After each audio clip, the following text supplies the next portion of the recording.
Hola a todos y bienvenidos a este análisis. La desaparición del vuelo MH370 de Malaysia Airlines en la madrugada del 8 de marzo de 2014 no es solo el mayor misterio de la historia de la aviación comercial, es que es un auténtico rompecabezas técnico que echó por tierra todo lo que creíamos saber sobre el rastreo aéreo. Hoy vamos a hacer algo diferente, vamos a ponernos en la piel de un perito de aviación para diseccionar paso a paso y de manera totalmente sistemática este enigma que ya dura 12 años. Vamos a analizar los datos de los radares, la física de los satélites, los hallazgos en el océano y por supuesto las pruebas humanas y mecánicas. Todo para intentar entender cómo es posible que un Boeing 777 de 250 toneladas pueda literalmente desvanecerse en el aire. Así que, sin más preámbulos, entremos en materia.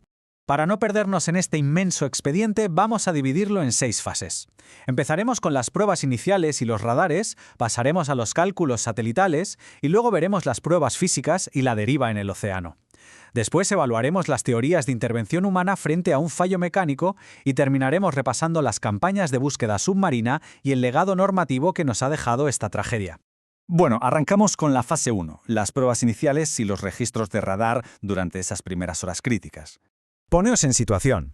El vuelo despega con total normalidad a las 12:41 de la noche desde Kuala Lumpur. Llevan 49.100 kilos de combustible. Vamos, de sobra para más de 7 horas de vuelo. A la 1:19, justo al cruzar el punto de notificación Igari en el mar de China Meridional, se produce la última transmisión de radio.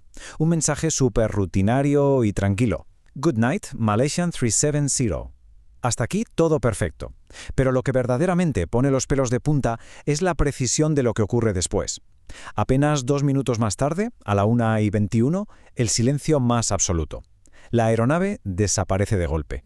Fijaos, aquí es donde la cosa se pone súper interesante para un perito, porque hay una diferencia crucial entre dos sistemas de rastreo. Por un lado, tenemos el radar secundario civil, que depende de un aparatito en el avión llamado transpondedor, que es el que dice, hola, soy este avión y voy a esta altitud. Bueno, pues ese dispositivo falló o lo apagaron a la 1:21, haciendo que el avión fuera invisible para los controladores civiles. Pero y aquí viene el giro. El radar primario militar, que no necesita que el avión colabore porque simplemente hace rebotar ondas de radio contra objetos físicos, detectó en secreto un desvío rarísimo.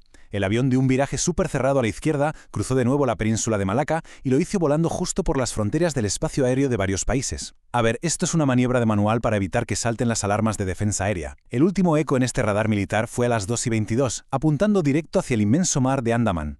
Pasamos a la fase 2, los cálculos de los satélites de Inmarsat, que entraron en juego cuando el avión ya estaba fuera de los radares terrestres.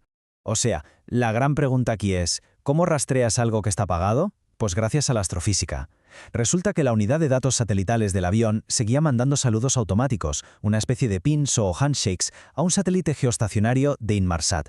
Como no había datos de GPS, los científicos tuvieron que tirar de matemáticas puras. Usaron 2 métricas súper ingeniosas. Primero el BTO. Esto básicamente calcula la distancia midiendo el tiempo que tarda la señal en ir y volver. Es como contar los segundos entre un relámpago y el trueno, pero a la velocidad de la luz.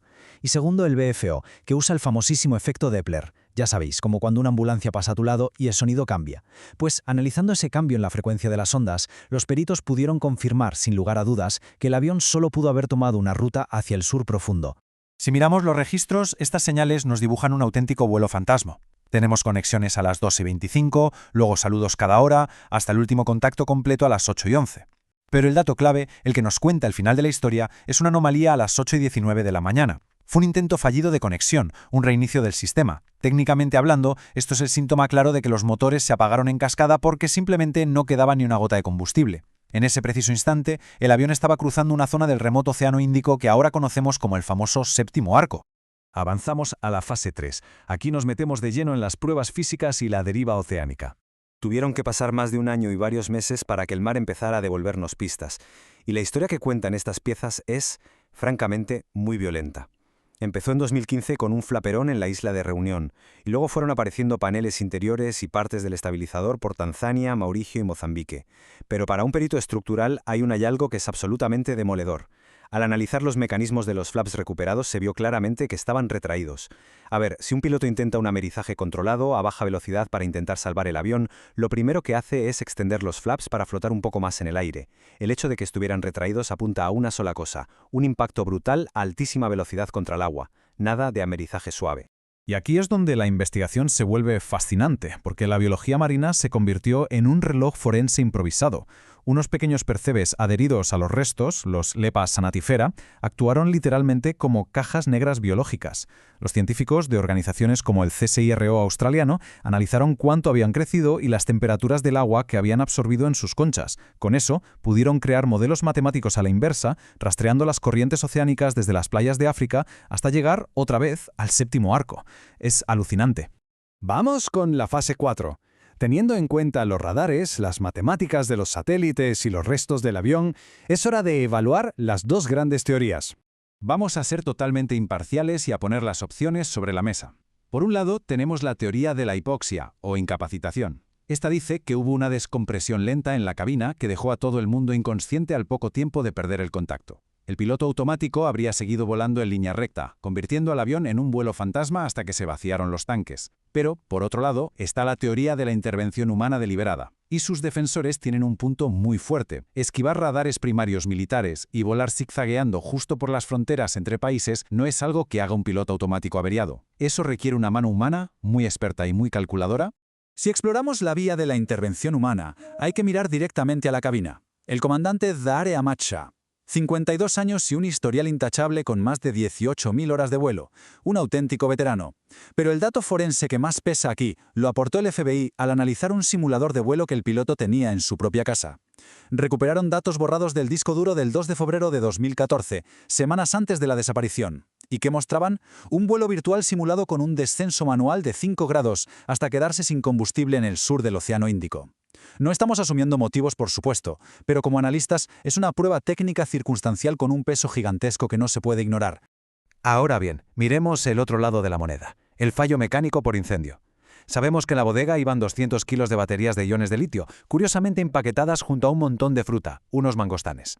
Y claro, las baterías de litio son famosas en la aviación por su riesgo de incendiarse. Suena a receta perfecta para un desastre rápido, ¿verdad? Pero hay un problema técnico gigante con esta teoría. Los expertos en estructuras lo tienen claro. Un incendio capaz de destruir todos los sistemas de comunicación redundantes de un Boeing 777 habría devorado el avión entero en cuestión de minutos.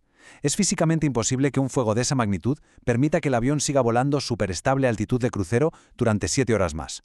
Las piezas no encajan. Entramos en la fase 5. Con una zona matemática ya delimitada, empezó la mayor búsqueda submarina de la historia humana. Para que os hagáis una idea de la locura logística que ha sido esto, entre 2014 y 2017, los australianos barrieron 120.000 kilómetros cuadrados arrastrando sonares a 6.000 metros bajo el agua. Nada. En 2018, la empresa Ocean Infinity metió en el agua una flota de vehículos autónomos súper rápidos. Tampoco hubo suerte. Y así llegamos a la campaña más reciente, la de 2025 y 2026, usando barcos robóticos de ultimísima generación. ¿Y qué impulsó esta última búsqueda? Pues una idea brillante y muy innovadora de un ingeniero llamado Richard Godfrey. Utilizó una red llamada WSPR, que básicamente sirve para reportar la propagación de señales de radio débiles. La idea es sencilla. Imaginad que las señales de radioaficionados de todo el mundo son como la superficie plana de un estanque. Si un avión metálico gigante cruza el planeta, es como tirar una piedra enorme a ese estanque. Crea ondas y perturbaciones. Buscando esos ruidos electromagnéticos en bases de datos históricas, lograron trazar una nueva zona de impacto mucho más pequeña. Esa fue la chispa que nos devolvió al fondo del Índico en 2025. Pero a veces, amigos, la tecnología punta se da de bruces contra la inmensidad de la naturaleza. El 8 de marzo de 2026, coincidiendo con el 12º aniversario de la desaparición, el Ministerio de Transporte de Malasia dio la peor noticia posible. Los nuevos escáneres láser no habían encontrado nada tras peinar más de 7.500 kilómetros cuadrados.